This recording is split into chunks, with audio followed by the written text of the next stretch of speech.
Houthis in Yemen launching more ballistic and cruise missiles which are harder to defend against. La mer Rouge s'est illuminée comme un champ de bataille lorsque la marine américaine a livré une riposte tonitruante aux forces Houthis. Dans une opération éclair, des missiles Tomahawk ont traversé le désert en hurlant, réduisant en cendres des dépôts d'armes dissimulés dans un déluge de feu et de destruction. L'USS Harry S. Truman et ses navires d'escorte ont envoyé un message clair. Ne touchez pas aux navires américains. Drones, missiles et bunkers ont été anéantis lors de frappes coordonnées, ne laissant derrière eux que fumée et cendres. Les Houthis ont déclenché le combat et l'ont payé au prix fort. La mer Rouge est parfois décrite comme un ruban d'eau bleu profond, niché près des déserts du Yémen et faisant face aux côtes de l'Afrique de l'Est. Elle paraît paisible sur une carte, mais elle occupe une position de poids considérable dans le commerce mondial. Année après année, une énorme part du pétrole, du gaz et des biens de consommation mondiaux, souvent estimés à environ 15% du commerce mondial, traverse ces eaux à bord de porte-conteneurs et de pétroliers massifs. Le détroit de Bab el-Mandeb, un étroit goulet à l'entrée sud, est la seule voie d'entrée et de sortie pour ces navires. Jour et nuit, de grands navires passent en file indienne, espérant éviter les collisions ou tout danger dissimulé à proximité. Cependant, au début de 2025, la menace réelle n'était plus ignorée. D'épais panaches de fumée noire s'élevaient par moments de la côte yéménite, portant avec eux l'odeur caractéristique de métal brûlé et d'explosifs. Les principaux acteurs de ce drame en plein déroulement étaient les forces Houthis, parfois orthographiées Houthis, qui avaient pris le contrôle de certaines régions de l'ouest du Yémen. Soutenus par de puissants alliés en Iran, ces combattants du désert ne se contentaient plus d'attaquer leurs rivaux locaux. Ils s'en prenaient désormais aux routes maritimes internationales et même à la puissante marine américaine. Partout dans le monde, les observateurs se demandaient comment un groupe disposant de peu de moyens et d'armes rudimentaires pouvait menacer des navires de guerre valant plusieurs milliards de dollars. Pour les Houthis, il ne s'agissait pas d'égaler les grands navires avec des équipements sophistiqués. Leur pari reposait sur des attaques bon marché mais incessantes, utilisant des drones et des missiles anciens. Un soir, vers 17h40, toute la région retint son souffle. Le colosse USS Harry S. Truman, un immense porte-avions américain transportant plus de 5000 marins et des dizaines de chasseurs, naviguait dans ses eaux. Il n'était pas seul. Des destroyers comme l'USS Gravely et d'autres bâtiments d'escorte formaient un cercle protecteur autour de lui, scrutant dans toutes les directions. Soudain, l'un des navires d'escorte détecta des contacts suspects sur son radar. En quelques secondes, une voix grave lança « Menace confirmée en approche !» Les alarmes retentirent et les marins coururent à leur poste. La confrontation qui suivit allait devenir un exemple emblématique de ce nouveau type de guerre. Les Houthis tiraient des missiles anti-navires, comme le C-802, et lançaient des essaims de drones de type Shahed, depuis des rampes dissimulées sur la côte sablonneuse du Yémen.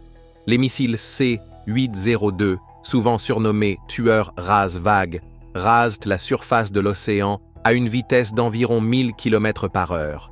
Leur faible signature radar les rend presque fantomatiques, notamment à l'aube ou au crépuscule. Munis d'ogives pesant plusieurs centaines de kilos, ils peuvent éventrer un grand navire s'ils parviennent à frapper.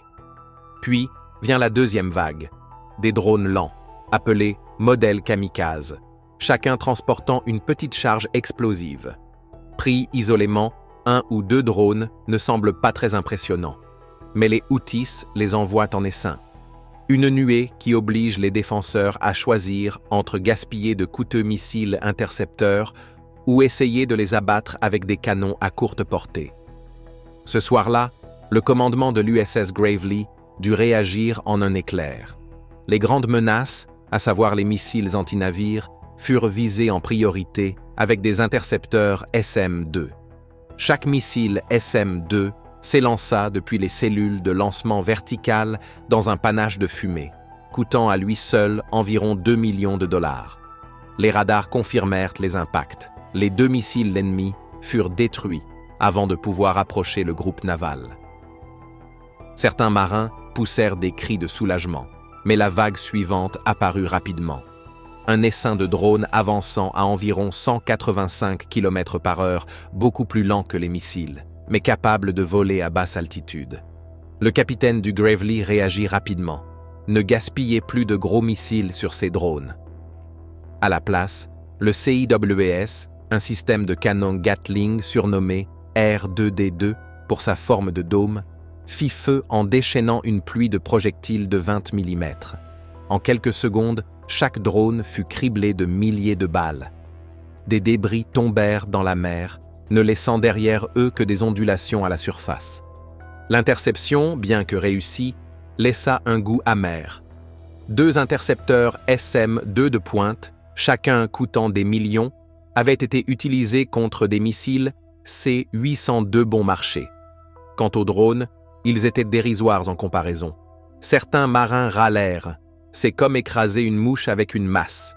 Mais ils savaient aussi qu'un missile ou un drone mal intercepté pouvait causer une catastrophe, surtout s'il atteignait la coque d'un porte-avions. Les Houthis en étaient sûrement conscients.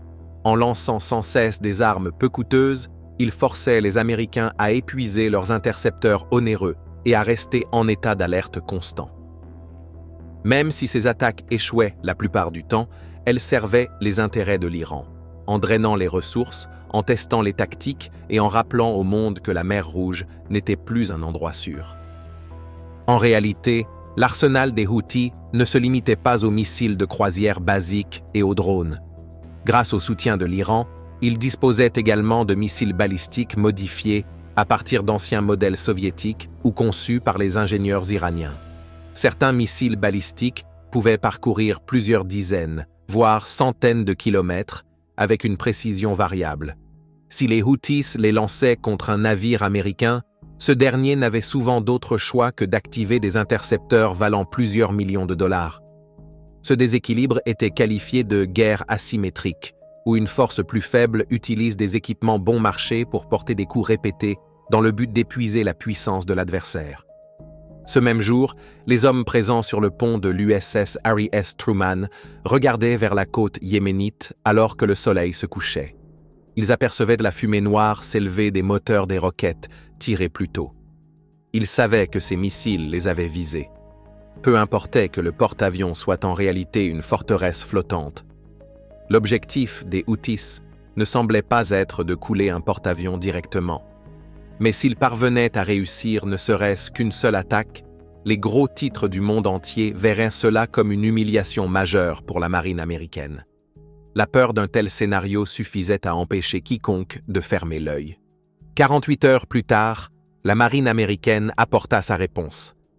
En orbite, les satellites de la National Geospatial Intelligence Agency scrutaient les recoins cachés du désert yéménite. Des vols de drones MQ-9 Reaper et l'écoute de signaux par un RC-135 Rivet Joint permirent de rassembler des preuves d'un stock d'armes Houthis. Soupçonnant que ces bunkers abritaient les missiles balistiques et de croisière récemment lancés, 2 destroyers américains, l'USS Gravely et l'USS Carney, lancèrent furtivement des Tomahawks vers 2h05 du matin. Chaque Tomahawk rugit à travers les plaines désertiques, rasant le sol pour éviter la détection. Peu après, une vague de F-A-18 décolla du porte-avions pour larguer des bombes JDAM dans la même zone. Des flammes illuminèrent le ciel nocturne, marquant le moment où ces bunkers explosèrent. Ce fut un message clair. Les États-Unis ne se contenteraient pas de se défendre, ils riposteraient. Certains auraient pu penser que ce châtiment ferait taire les Houthis, mais ceux qui opéraient en mer Rouge comprirent vite le contraire. Quelques semaines plus tard, de petits groupes de drones ou de missiles balistiques furent à nouveau détectés. De nouvelles cargaisons affluaient, provenant apparemment d'Iran. Les analystes conclurent que l'Iran trouvait utile de créer des troubles pour la marine américaine sans confrontation directe. À chaque échange, les stratèges iraniens pouvaient collecter des données sur l'utilisation américaine de leurs intercepteurs, radars et brouilleurs électroniques. Au milieu de tout cela, les journalistes remarquèrent le coût croissant pour les États-Unis de défendre ces eaux. Un seul intercepteur SM-6 dépassait les 4 millions de dollars. Les missiles SM-2 et SM-3 coûtaient aussi des millions chacun. Même en tentant d'utiliser des missiles moins chers comme le Hellfire ou le Sidewinder, plusieurs centaines de milliers de dollars pièce, le prix restait élevé comparé à un drone qui coûterait environ 20 000 dollars. Un jeune marin aurait pu demander « Combien de temps pourrons-nous continuer ainsi ?» La marine américaine se tourna aussi vers la guerre électronique. Des navires comme l'USS Mason, équipés de la suite AN/SLQ-32, surnommée parfois Slick-32, tentaient de brouiller ou perturber les missiles entrants avant qu'un intercepteur coûteux ne soit nécessaire. Cela fonctionnait suffisamment souvent pour recevoir les louanges des hauts gradés qui voyaient dans ces systèmes une énorme économie. Le même principe s'appliquait aux missiles balistiques. Si leur guidage pouvait être brouillé, ils manqueraient peut-être leur cible. Mais cela ne signifiait pas que la menace était neutralisée. Certains missiles balistiques plus anciens voyageaient trop vite et selon une trajectoire balistique qui ne dépendait pas de signaux externes. Ainsi, lorsque les Houthis lançaient des engins plus gros, les États-Unis devaient compter sur les missiles standards pour les abattre. L'opération Prosperity Guardian, nom officiel de la présence américaine et alliée en mer Rouge, restait pleinement active. Des navires de guerre de plusieurs pays se relayaient dans la région, parfois éclipsés par la présence imposante d'un groupe aéronaval américain. Les Alliés reconnaissaient que les Houthis pouvaient tenter d'attaquer non seulement des navires militaires, mais aussi des navires commerciaux ou de grands pétroliers. Une des plus grandes préoccupations était qu'un coup catastrophique porté à un pétrolier ferait flamber les prix mondiaux du pétrole, sans parler de la pollution massive qu'une telle attaque provoquerait en mer. Les marins à bord de ces navires décrivaient un sentiment d'alerte constante. La routine quotidienne consistait à scruter l'horizon, effectuer des survols en hélicoptère, rechercher des bateaux suspects susceptibles de transporter des pièces de missiles et s'exercer avec les canons de pont pour perfectionner les tirs sur drones à courte portée. Tout le théâtre semblait chargé de tension. Pourtant, les Houthis continuaient, forgeant de nouveaux missiles balistiques ou de croisière à partir d'anciens stocks, avec le savoir-faire iranien en arrière-plan. Parallèlement, dans d'autres régions du monde, les rumeurs allaient bon train sur des avions américains si avancés qu'ils pourraient bouleverser le concept même de la guerre. Certains parlèrent d'appareils maîtrisant la furtivité bien au-delà des capacités célèbres du bombardier B-2 Spirit. D'autres croyaient que les États-Unis testaient discrètement la technologie anti-gravité dans une zone connue sous le nom d'Antelope Valley en Californie, ou près de la célèbre zone 51. Ils évoquaient le nom de code TR-3 à Black Manta pour un avion de reconnaissance supersonique à la forme triangulaire, ou même le TR-3B, encore plus sensationnel, qui aurait un moteur anti-gravité possiblement rétro-conçu à partir d'engins inconnus. On racontait qu'il pouvait planer silencieusement et voler à des vitesses inégalées par les jets classiques. Les sceptiques de la défense levaient souvent les yeux au ciel face à ces affirmations, arguant que si des programmes avancés existaient, comme le F-117 ou le B-2 autrefois, l'antigravité dépassait les limites de la physique connue. Ils soulignaient que la technologie furtive elle-même avait pris des années à se développer, obligeant les ingénieurs à utiliser des formes spéciales, des revêtements et des angles pour dévier les ondes radar. Les progrès réels, bien que remarquables, avaient rarement défié les lois fondamentales du mouvement. Pourtant, ces histoires persistaient, alimentées par des brevets déposés pour des générateurs d'ondes gravitationnelles et des références à des projets secrets au budget noir, avec des milliards de dollars fédéraux non justifiés. Dans le même temps, les discussions dans le milieu de l'aviation s'enflammaient. Le jour même où la mer Rouge subissait une nouvelle vague de missiles Houthis, en Californie, on parlait d'engins triangulaires étranges aperçus dans le ciel nocturne. Historiquement, les États-Unis avaient prouvé leur talent pour dissimuler des développements avancés. Un exemple célèbre était le F-117 Nighthawk, testé en secret de nuit dans des zones reculées, déclenchant des signalements d'OVNI avant sa présentation officielle. Un autre fut le bombardier furtif B-2 Spirit, conçu dans un programme ultra secret coûtant des dizaines de milliards. Ce bombardier utilisait une configuration aile volante, sans queue, et des matériaux spéciaux lui permettant de passer sous les radars. L'entretien annuel d'une petite flotte de B-2 coûtait plusieurs centaines de millions de dollars. L'un des objectifs de ces avions était de garantir que les États-Unis puissent pénétrer un espace aérien fortement défendu. Mais le B-2 était rarement, voire jamais, utilisé dans des conflits de faible intensité comme la chasse aux essaims de drones bon marché. Le contraste ne pouvait être plus saisissant. D'un côté, les États-Unis seraient en train de tester des jets top secrets à propulsion potentiellement anti-gravité dans les déserts du Sud-Ouest. De l'autre, ils brûlaient des millions de dollars chaque jour pour abattre de modestes missiles lancés par des combattants du désert. Même le très médiatisé programme Next Generation Air Dominance, NGAD, dans l'armée de l'air, visant un chasseur de 6e génération, était éclipsé par la nécessité de garder ouvertes les routes maritimes en mer Rouge.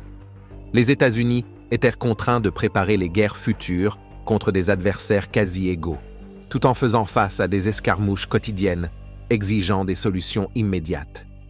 L'Iran, en tant qu'acteur de l'ombre, se réjouissait de voir les navires américains occupés. Les Houthis, après tout, testaient des missiles balistiques ou des drones qui pouvaient fournir à Téhéran des données précieuses. Parfois, des rapports de renseignement mentionnaient que des spécialistes iraniens conseillaient les équipes Houthis sur la manière d'optimiser les angles de lancement ou les profils de vol. Diverses armes balistiques, comme des SA-2 soviétiques reconvertis ou des variantes locales de missiles iraniens, étaient transportées en segments à travers des pistes cachées. Ensuite, elles étaient tirées sur des navires commerciaux ou à des moments aléatoires de la journée, provoquant une avalanche de réactions défensives de la part des navires américains. Chaque interception représentait peut-être une réussite à court terme pour les Américains, mais leur coûtait du matériel et affaiblissait leur niveau de préparation à long terme. En janvier 2024, un jour désormais célèbre, l'USS Léon, un autre destroyer de la classe Arleigh Burke, a fait face à une attaque massive. 18 drones, 2 missiles anti-navires et un missile balistique. L'équipage du Léon s'est mobilisé en urgence, lançant des intercepteurs contre les menaces les plus sérieuses, tout en comptant sur ses brouilleurs et ses canons de pont pour le reste. Ils ont à peine eu le temps de respirer avant que tout ne soit neutralisé. Sur le papier, cela ressemblait à une défense parfaite, mais en coulisses, des milliers de munitions avaient été utilisées et plusieurs missiles solaires lancés à un coût énorme. Cette escalade rapide a obligé les Américains à revoir leur stratégie. Beaucoup ont plaidé pour un usage plus fréquent du canon de 127 mm du navire ou pour un brouillage spécialisé capable de faire tomber les drones du ciel, économisant ainsi les intercepteurs coûteux pour les missiles balistiques. Mais les Houthis ont aussi continué à s'adapter. Ils lançaient parfois des drones à différentes altitudes ou les combinaient à des menaces balistiques suffisamment hautes pour nécessiter des intercepteurs SM-3 ou SM-6 de haut niveau. En parallèle, certains évoquaient le mystérieux projet Aurora, censé être un avion espion supersonique succédant au SR-71 Blackbird, jamais confirmé officiellement. Une autre rumeur faisait allusion au programme obscur Paperclip après la Seconde Guerre mondiale, où des scientifiques allemands auraient aidé les États-Unis à développer des technologies de propulsion avancées. D'autres poussaient encore plus loin en affirmant que des recherches nazies sur la propulsion avancée auraient donné naissance aux avions antigravité évoqués aujourd'hui. Certains sites affirmaient que le TR-3B, un triangle volant, utilisait du mercure en rotation à propulsion nucléaire pour réduire la gravité. D'autres insistaient sur le fait qu'il s'agissait simplement d'un drone furtif triangulaire avancé. Dans tous les cas, les mers au large du Yémen ne montraient aucune trace de tels engins. En revanche, des plateformes éprouvées comme le EA-18G Growler, un avion de guerre électronique spécialisé, patrouillaient parfois au-dessus des porte-avions pour brouiller les menaces entrantes. Les Growlers utilisaient des modules pour perturber tout, des signaux de détonation à distance, jusqu'au suivi radar. Mais rien de tout cela ne freinait l'augmentation des coûts quotidiens pour la marine. Des responsables évoquaient l'opération Tempête du désert au début des années 1990, affirmant que le nombre de missiles de défense aérienne tirés en un an dans la mer Rouge dépassait celui de toute la campagne de 1991. Car Tempête du désert avait des objectifs clairs et une durée limitée, alors que la mer Rouge était devenue un front permanent. La peinture des trappes de missiles sur certains navires de guerre aurait même été brûlée par les lancements répétés. Le moral pâtissait de la nature répétitive des interceptions. Les analystes prévoyaient que les Houthis ne feraient que se sentir renforcés par toute publicité, tandis que l'Iran, discrètement, prenait des notes. Des navires de guerre alliés participaient parfois à la défense, ajoutant une couche de protection autour des routes maritimes vitales. Les Français, les Britanniques et d'autres exprimaient leurs propres inquiétudes sur la facilité avec laquelle quelques roquettes bon marché pouvaient bouleverser le commerce mondial. Les primes d'assurance sur les cargaisons maritimes s'envolaient dès que couraient des rumeurs de nouvelles attaques Houthis. Ces combattants des sables et leurs arsenaux improvisés tiraient parfois sur des navires d'autres nations, bien que les États-Unis demeuraient leur cible principale, probablement pour des raisons de propagande. Plus tard, en 2024, la marine tenta d'intégrer plus agressivement des solutions d'interception moins coûteuses, comme les missiles Rolling Airframe pour les menaces proches ou les Hellfire lancés depuis des plateformes embarquées. Certains navires testèrent également de plus petits intercepteurs, plus agiles, destinés aux drones. Le Defense Innovation Unit, DIU, basé dans la Silicon Valley, lança des appels aux entreprises privées pour un nouveau mécanisme de défaite cinétique qui pourrait être produit en moins d'un an. L'objectif, un système peu onéreux à l'usage. Les lasers furent écartés, probablement en raison des exigences énergétiques complexes et de l'air salin qui pouvait affaiblir la puissance du faisceau. Cette demande pressante révélait une vulnérabilité plus profonde. En 2025, les États-Unis dépendaient encore de systèmes si coûteux qu'ils risquaient d'y laisser leur budget si les Houthis intensifiaient leur campagne. Quelques mois après le début de l'année 2025, les Houthis se vantaient en ligne d'avoir bombardé l'USS Harry S. Truman pendant 7 heures d'affilée avec un mélange de missiles balistiques et de drones. Les sources officielles américaines décrivaient la situation différemment. Certes, plusieurs armes entrantes avaient été détectées au radar sur plusieurs heures, mais elles avaient été presque toutes interceptées. Les porte-avions eux-mêmes restaient clairement intacts et pleinement opérationnels. Mais aux yeux de ceux qui suivaient les réseaux sociaux, les revendications des Houthis pouvaient paraître comme une grande victoire. Ce chevauchement entre réalité et propagande faisait partie intégrante du conflit. La grande question restait de savoir combien de temps cela durerait. La mer Rouge était trop cruciale pour être négligée. Donc, la marine américaine devait maintenir une présence robuste. En même temps, certains observateurs voyant cela comme une guerre perpétuelle. Les Houthis tiraient, les Américains défendaient, et le commerce mondial continuait, à un coût sécuritaire colossal. En toile de fond, des bombardiers furtifs comme le Bay de Spirit continuaient leur mission stratégique, héritée de la guerre froide, partant du cœur des États-Unis vers les coins les plus reculés du globe. Le coût de chaque vol était faramineux, avec des hangars spécialisés nécessaires pour préserver le revêtement furtif de l'appareil.